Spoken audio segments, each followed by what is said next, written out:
Welcome back to the Real News Network. I'm Paul Jay in Baltimore. This is Reality Asserts Itself with our guest in the studio, Shir Hever. Thanks for joining us, Shir. Thanks for having me. So, one more time, Shir is an economist. He's researching for the Alternative Information Center, a Palestinian-Israeli organization. He's also, I should have said in the earlier introductions, I haven't yet said, he's working on his PhD right now, living in Germany. But his first book, that came out in 2010, was titled Political Economy of Israel's Occupation, Repression Beyond Exploitation. And a lot of your work has been about the Israeli security state. I guess one of the things that doesn't get talked about enough, at least maybe we do on the Real News, but not much elsewhere, is how much money gets made out of the security needs of Israel, or the perceived security needs of Israel. Talk about how important all that is to the Israeli economy, particularly the Israeli elite.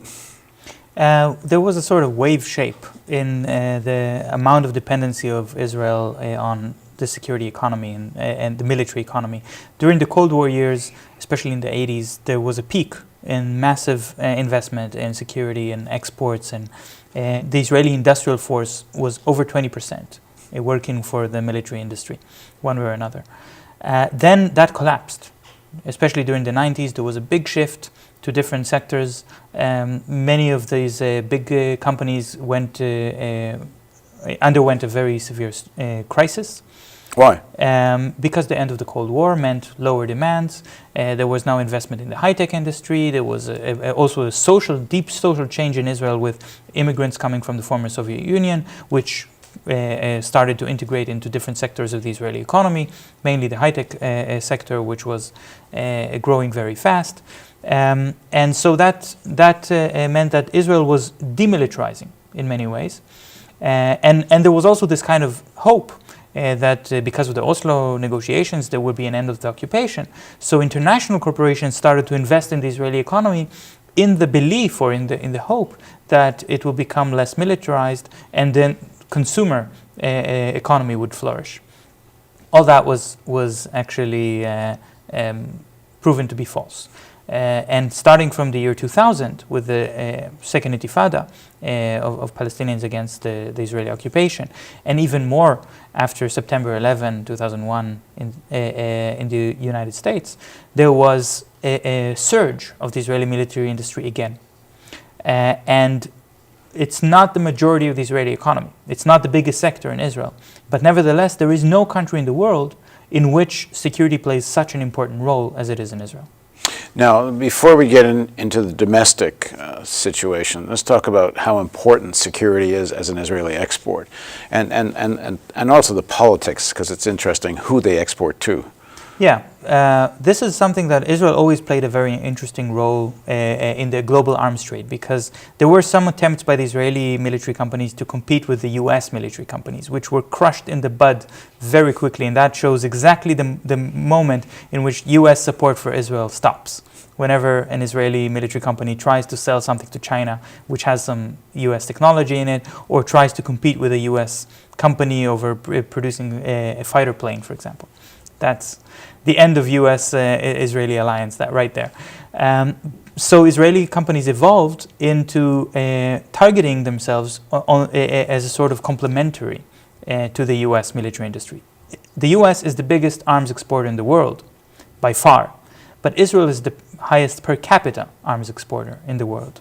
And while the US specializes in big combat platforms, fighter planes, bombers, warships, helicopters, and so on, tanks, Israel is selling a lot of components that go with these platforms. So if you already got the F-16 from the US, you can buy special missiles, navigation systems, communication systems from Israeli companies that go with your F-16. And if you go back historically, sometimes Israel would sell and could sell things to regimes even the Americans couldn't openly sell arms to.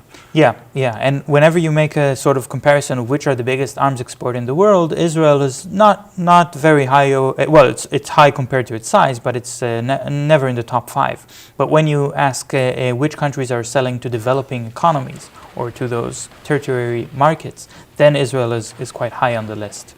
And it included the South African apartheid regime, Colombia, Honduras, it goes on and on. Yeah, so if we're talking about the 60s, 70s, 80s, Israel sold weapons to Rhodesia, which also had an apartheid regime, to South Africa, breaking the embargo very blatantly, to Guatemala during the civil wars, to Chile under Pinochet. These were those countries which found it very difficult to convince the more mainstream weapon companies to sell them arms, could always go to Israel. And why, I mean, Israel's always trying to present itself as a democratic country. They're very interested in making sure that especially American Jews particularly, send money to Israel. They never seem concerned. I mean, most American Jews are, left of center, progressive in one way or the other, some of which accept when it comes to Israel, but certainly when it came to South Africa and Chile and things like that. But they never seem to care about that, the Israeli governments. Well, sometimes it's because they do that in coordination with the U.S. government. Like, for example, in the Iran-Iraq war, where there was weapons being sold to both sides at the same time, then Israel was selling to Iran and the U.S. selling to Iraq. And it was coordinated. So in that case, they're working with the U.S. But also there's a sort of debate within Israel about how the arms industry is a strategic asset and who should they export to. And the question is, can the Israeli military grow stronger by this revenue that comes from exporting those kind of systems that are being developed for the Israeli army, maybe those systems that are becoming a bit obsolete and outdated, we can sell them, use the money to develop something new. There was a worry in Israel after the occupation of 1967, because France, which was the biggest supplier of arms to Israel at the time, said they're going to embargo weapons sales to Israel unless Israel withdraws from the occupied territory. What year was that? 1967. And the Israeli government was worried there's going to be an embargo. And at that point, they said, we have to develop everything ourselves. We have to have a very strong military industry so that we can make our own tanks, our own cannons, and so on. They didn't know that they're actually going to be rewarded for the occupation, and that France, which sold some weapons to Israel, is going to be replaced by a much bigger supplier in 1973, 6 years after the occupation, the United States. So they already made that strategic decision. They're going to reach out to new markets to try to sell Israeli weapon technology wherever they can. But I think what we see in the last decade or so, especially after September 11, is that Israel has kind of shifted their target audience. It's not that they're looking for those countries that are under embargo to sell them the Israeli submachine guns. The famous submachine gun, the Uzi, is no longer produced in Israel, actually. It's now made in China. But actually they're going to sell to those areas in which there is extreme inequality, extreme social resentment, to the governments in order to repress that kind of inequality. And so that kind of uprising. So actually Israel is now the world capital of Homeland security industries. They're selling security cameras, surveillance equipment, drones, riot gear. That the sort of technology that governments need in order to control their citizens.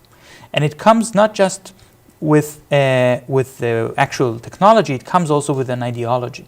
It comes with the ideology that look what Israel is doing, how Israel is controlling Palestinians and every aspect of their lives, and decides who can pass and who gets a permit and so on, and uses this technology to leave Palestinians no option to resist. And why don't we sell that to other governments around the world? For example, Brazil bought a lot of that technology in order to repress the favelas in preparation for the World Cup. We see that in India, not just in the area of Kashmir, but mainly there, along the border with Pakistan, and in East Europe. And we also see that with extreme right governments like Berlusconi in Italy.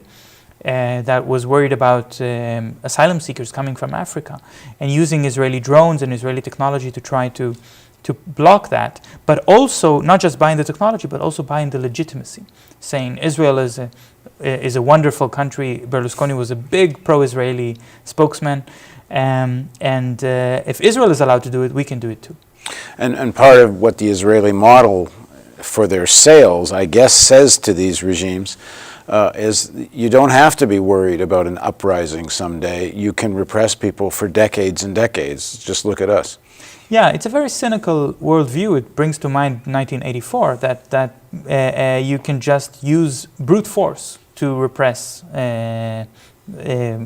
resistance. I think there's a limit to how much it can work. And there's also a limit to understanding of how you can use it and where.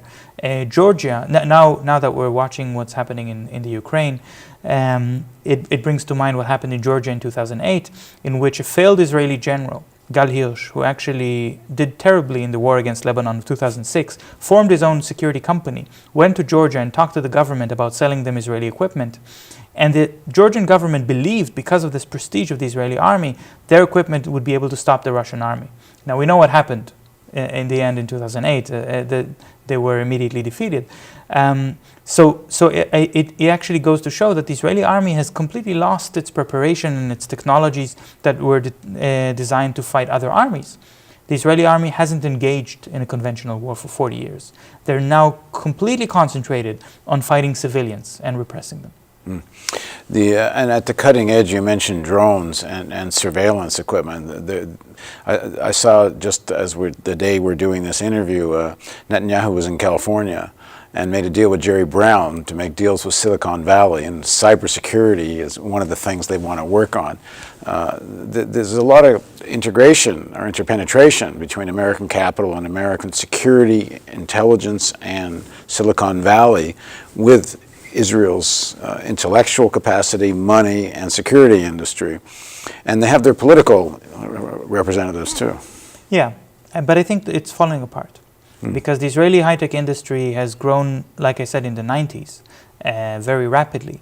But it grew where many of these companies, their dream was to be bought by a US company and then they can leave.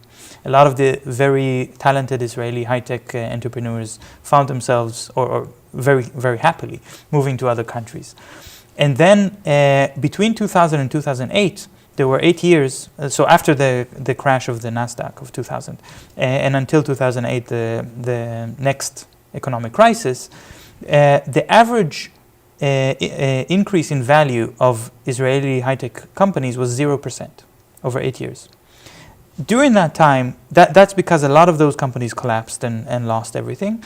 And those who survived were mainly tied to the security apparatus.